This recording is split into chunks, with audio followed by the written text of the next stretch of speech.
Bonjour à vous, bienvenue sur Nutrition TV. Aujourd'hui, nous parlons d'une thématique spéciale.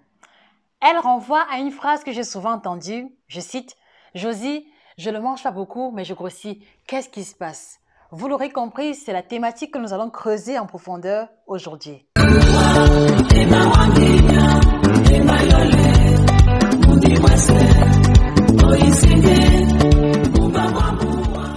Je ne mange pas beaucoup, mais je grossis. Comment donc comprendre une telle phrase? Est-ce qu'il est véritablement logique de manger peu et de grossir? C'est ce que nous allons tenter de comprendre. Et avant de rentrer dans les méandres de l'explication, il faut que nous soulignions un détail très important. L'urgence pour nous de creuser en profondeur ce que le patient entend par manger peu et grossir. À quoi est-ce que cela renvoie exactement?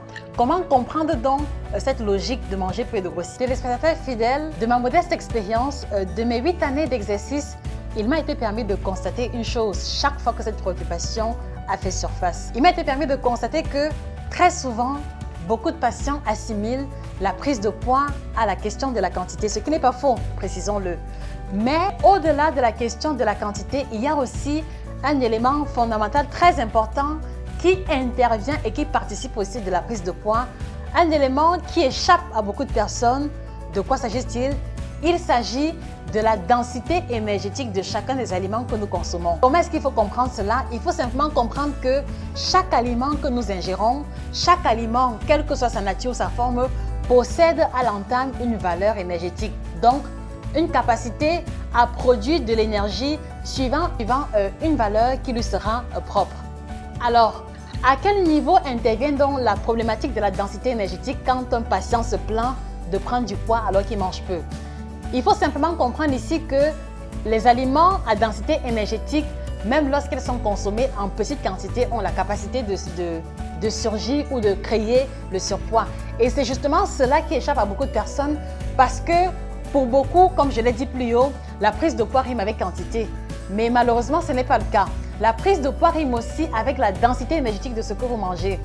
Donc, comme quoi, si vous mangez en petite quantité des aliments qui ont une densité énergétique forte, il y aura la prise de poids au rendez-vous. Alors, quels sont donc ces aliments qui ont une densité énergétique élevée et qui vont avoir la capacité de susciter la prise de poids même si elles sont consommées en petite quantité? Vous avez les très consommés chips de plantain que voici. Donc, un paquet comme celui-ci, vous voyez, ça n'atteint même pas une poignée de main moyenne, mais la valeur énergétique est de 250 kcal. Et vous le savez, on a tout fait d'avaler un paquet comme celui-ci, on a tout fait d'en prendre un deuxième. Donc voilà comme ça devant vous, 500 kcal en termes de valeur énergétique qui malheureusement ne vont pas pallier aux besoins de famine, qui malheureusement ne vont pas être suffisamment rassasiants et facilement, vous vous reconnaissez forcément au milieu des personnes qui consomment 2, 3, 4, 5 paquets de chips par là. Donc voilà 500 kcal de valeur énergétique. Alors si vous faites partie de ceux qui pensaient que vous mangez peu mais que vous grossissez, posez-vous la question de savoir, est-ce que les chips ne font pas partie prenante de votre alimentation? Est-ce que les biscuits ne font pas partie de votre quotidien? Est-ce que les croquettes, voilà. Et 500 kcal, chez une femme d'activité moyenne à des besoins moyens, représente déjà le quart de ses besoins énergétiques. Voilà. Dans le cas, et cela veut dire que si vous mangez comme ça 2, 3, 4 en une journée, vous avez franchi la moitié de vos besoins énergétiques.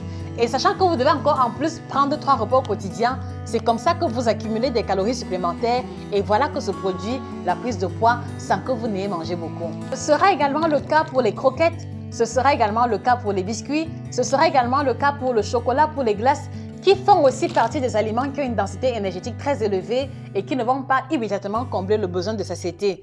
Donc, vous vous rendez bien compte que la question de la prise de poids, même en mangeant peu, n'est pas un fait du hasard, n'est pas un fait mystique comme beaucoup le pensent. Cela est simplement la conséquence de la consommation d'aliments qui ont une densité énergétique trop élevée avec un faible pouvoir rassasiant. Donc, si vous faites partie de ceux qui pensaient que vous ne mangez pas beaucoup et que vous prenez du poids, je vous invite à faire un exercice particulier.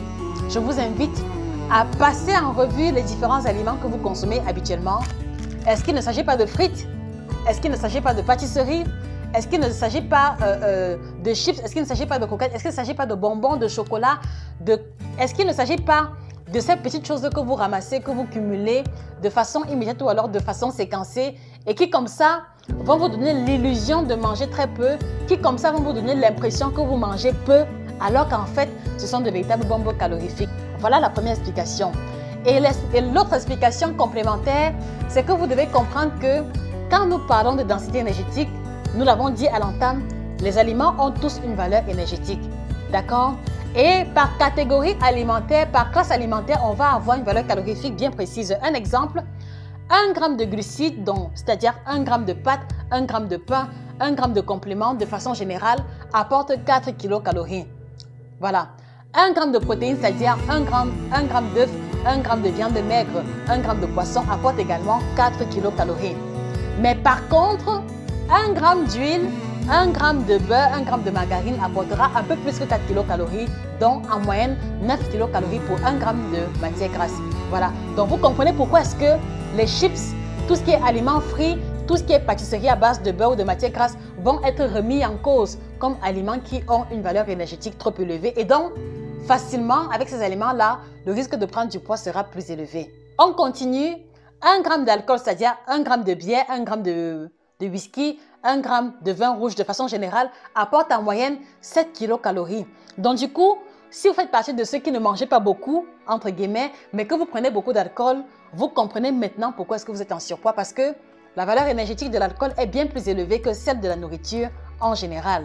Donc, au regard de tout ce qui a été énuméré, au regard de ces aliments énoncés, quels sont les aliments qui reviennent très souvent dans votre alimentation?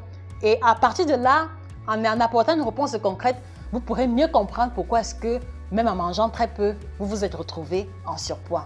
Donc, en conclusion, si vous mangez le caramel, si vous mangez beaucoup de caramel, si vous mangez beaucoup d'aliments à base de pâte d'arachide, si vous mangez beaucoup de croissants, beaucoup de pain choco, gâteaux à la crème, si vous mangez la pâtisserie avec du yaourt sucré, onctueux et fruité ou aromatisé, vous comprenez pourquoi est-ce que, même si après avoir mangé de tels aliments, vous ne ressentez pas la satiété, vous comprenez pourquoi est-ce qu'ils vous ont conduit au surpoids.